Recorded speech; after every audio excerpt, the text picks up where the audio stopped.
ഇന്ന് പ്രായമായവർ, പ്രത്യേകിച്ച് സ്ത്രീകൾ അനുഭവിക്കുന്ന ഒരു പ്രധാന പ്രശ്നമാണ് വീഴ്ച എന്ന് പറയുന്നത്. ഹായ്, ഞാൻ ഡോക്ടർ ശ്രീജോയ് ഗംഗാധർ, കൺസൾട്ടൻറ്റ് ഹോമിയോപ്പതാണ്.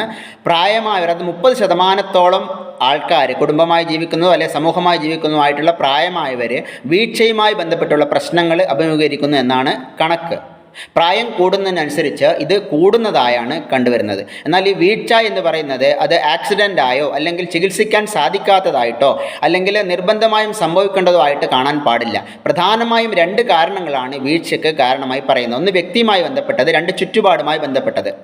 നമ്മുടെ ചലനങ്ങളും അതുപോലെ തന്നെ ബാലൻസും ഒക്കെ നിയന്ത്രിക്കുന്നത് ധാരണാപരമായ കാര്യങ്ങൾ, ഹൃദയ സംബന്ധമായ കാര്യങ്ങൾ, ന്യൂറോമസ്കുലർ ഓർഗൻസ് അഥവാ പേശികളും ഞരമ്പുകളും അതുപോലെ തന്നെ പിന്നെ ചുറ്റുപാടുമുള്ള പ്രതിബന്ധങ്ങളെ പെട്ടെന്ന് തന്നെ സോൾവ് ചെയ്യാനുള്ള കഴിവുമൊക്കെയാണ്.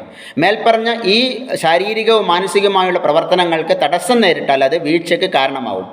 പ്രായം കൂടുന്നതിനനുസരിച്ച് ബാലൻസ് കുറയുന്നതിനാൽ അങ്ങോട്ടും ഇങ്ങോട്ടുമുള്ള സ്വിങ് അഥവാ ആട്ടം കൂടി വരാറുണ്ട്.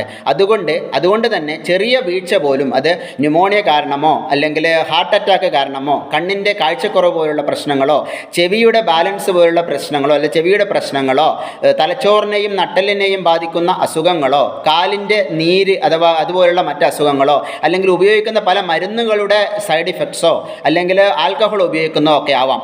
ചുറ്റുപാടുമുള്ള കാരണങ്ങൾ എന്ന് പറയുന്നത് വഴുതുന്ന പ്രതലങ്ങൾ, തറകൾ, അതുപോലെ തന്നെ ബാത്റൂംസ്, ഏണിപ്പടികൾ, പാദരക്ഷകൾ അല്ലെങ്കിൽ വെളിച്ചക്കുറവ് ഒക്കെ കാരണമാവാം.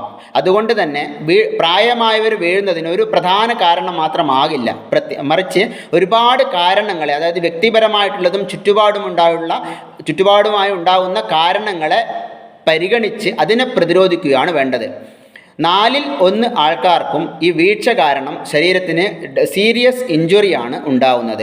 അതായത് എല്ല് പൊട്ടലുകൾ ഒരുപാട്, പ്രത്യേകിച്ച് ഈ ഹിപ്പ് ജോയിൻ്റ്, അതായത് ഈ നട്ടലിൻ്റെ അല്ലെങ്കിൽ നമ്മുടെ ഹിപ്പ് ജോയിൻസ് പറയുമ്പോൾ ഹിപ്പ് ജോയിൻസ് പൊട്ടുന്ന രീതിയിലുള്ള ആ എല്ല് പൊട്ടലുകൾ, അല്ലെങ്കിൽ നെർവ്സിന് സംഭവിക്കുന്ന ഞരമ്പുകൾക്ക് സംഭവിക്കുന്ന അല്ലെങ്കിൽ കോശങ്ങൾ സംഭവിക്കുന്ന ഡാമേജ് കൊണ്ട് ശരീരം തളർന്നു പോകുന്ന അവസ്ഥയൊക്കെ ഉണ്ടാവാം.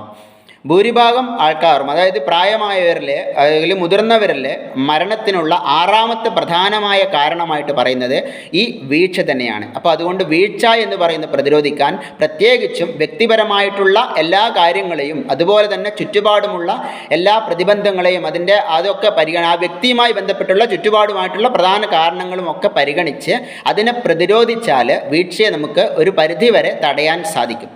Okay, thank you.